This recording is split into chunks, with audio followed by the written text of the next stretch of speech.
Boy, oh boy, oh boy, oh boy, oh boy. We got to talk about Nancy Pelosi. It's been a while since we talked about old Nancy, okay? Because, she stepped down as the leader of the Democrats, okay, when she lost her Speaker of the House seat during the midterms. So she's been kind of low-key, okay? She's been flying under the radar. You would think that she would go ahead and retire, but these Democrats want to be in office until they take their last breath, apparently, even though clearly, they can't function like the President of the United States and Nancy Pelosi as well.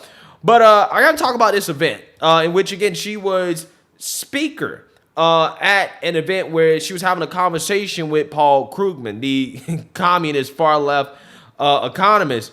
And some anti-war protesters showed up to this event, and boy, oh boy, oh boy, they really let Nancy have it, okay? They did not like Nancy Pelosi's pro-war stances, and they let her know about it to her face. Take a look. Pelosi, that's a very good place for you in the depths of hell, because for some reason you have a very bad obsession of getting us into war. Hey, why is it that you did not admit that there were no WMDs in Iraq? You lied us into a war in Iraq. You got us into an invasion of Afghanistan. Now over 90% of those people are impoverished and are dying. Why don't you tell the truth about Nord Stream? Why did we destroy Nord Stream? We're leaving millions of Germans without energy. You have a knack for getting us into war. People like you should be arrested.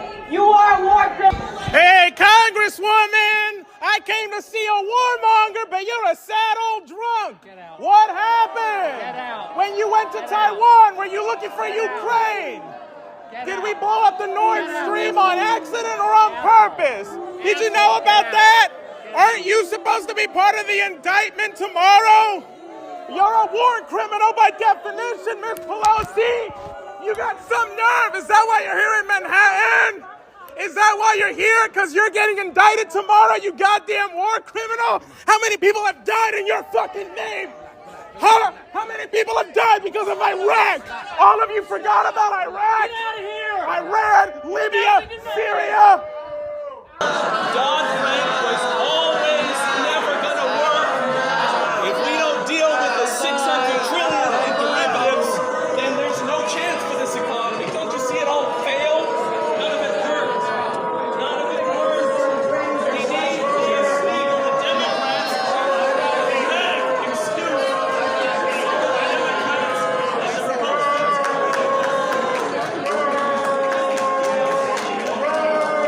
And then you land your plane in Taiwan, we want a war with China at the same time.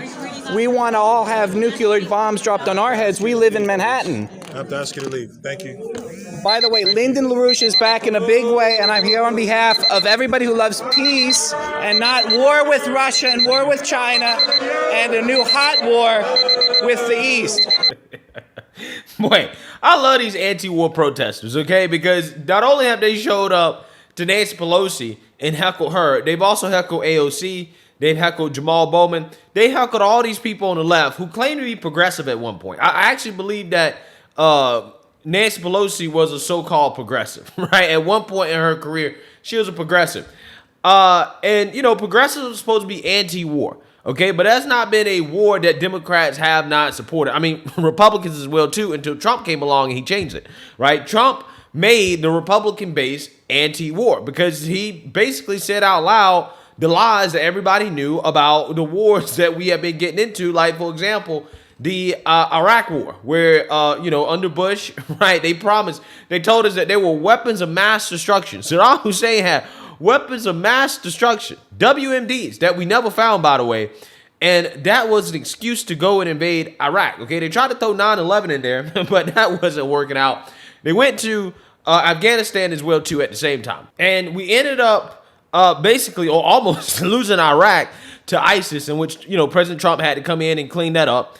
And then we lost Afghanistan. We gave it back to the Taliban. When Biden got into office, it made some of the worst decisions we've ever seen a president make when it comes to foreign policy in Afghanistan. So trillions of dollars, and 20 years later, what do you have to show for all this warmongering that was supported by the neocons and the Democrat Party, leaders like Nancy Pelosi? We have nothing to show for it. And then we're back in this new war, okay, with Ukraine and Russia, okay, in which we are fighting a proxy war against Russia. We are spending billions of dollars, we're sending billions of dollars to Ukraine to fight Russia, basically risking World War III. Okay, we're not really trying to come to the table and negotiate a peace agreement.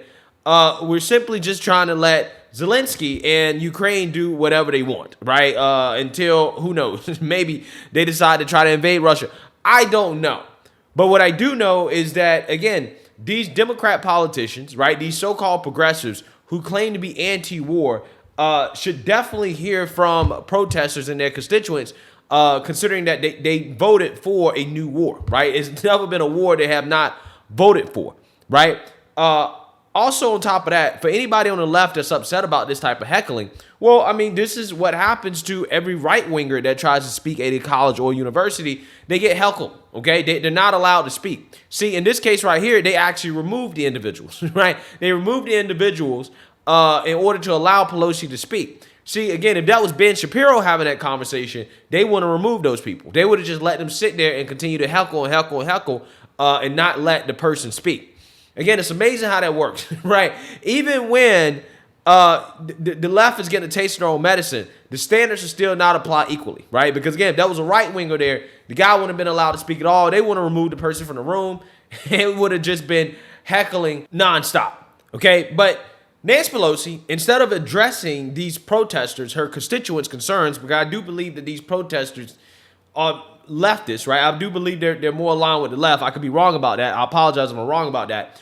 But instead of addressing their concerns, she, in conversations with Hillary, is still talking about what happened back in 2016 and also basically claiming that anybody who doesn't agree with Democrats, aka, for example, like not wanting, to pay more taxes, is somehow against democracy, right? Or not on the side of democracy. Take a look. When Secretary Clinton was in the Senate and First Lady, but especially as Secretary of State in more recent time, she has been, and at that time implemented many things showing America's support for democracy.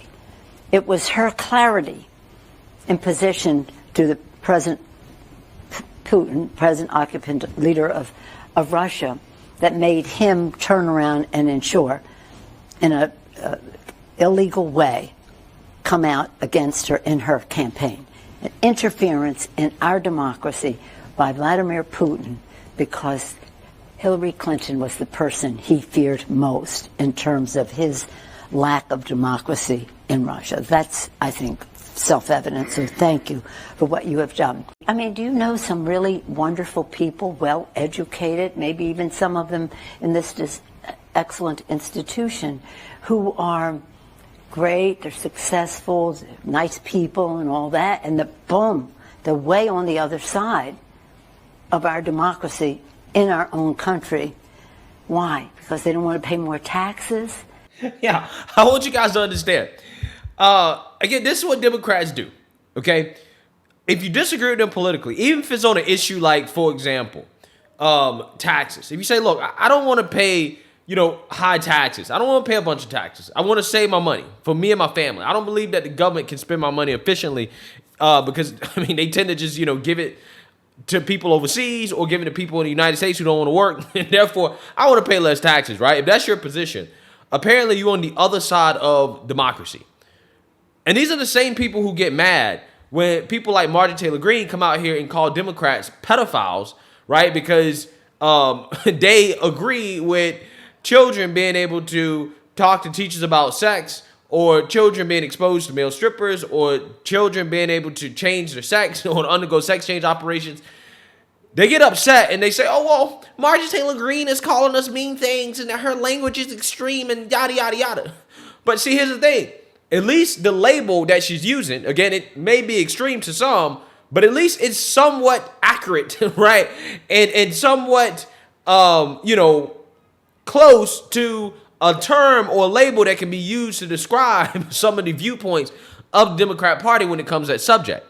Democracy and taxes have nothing to do with each other, but apparently, again, if you want lower taxes, apparently you're on the other side of democracy, right? You're against democracy.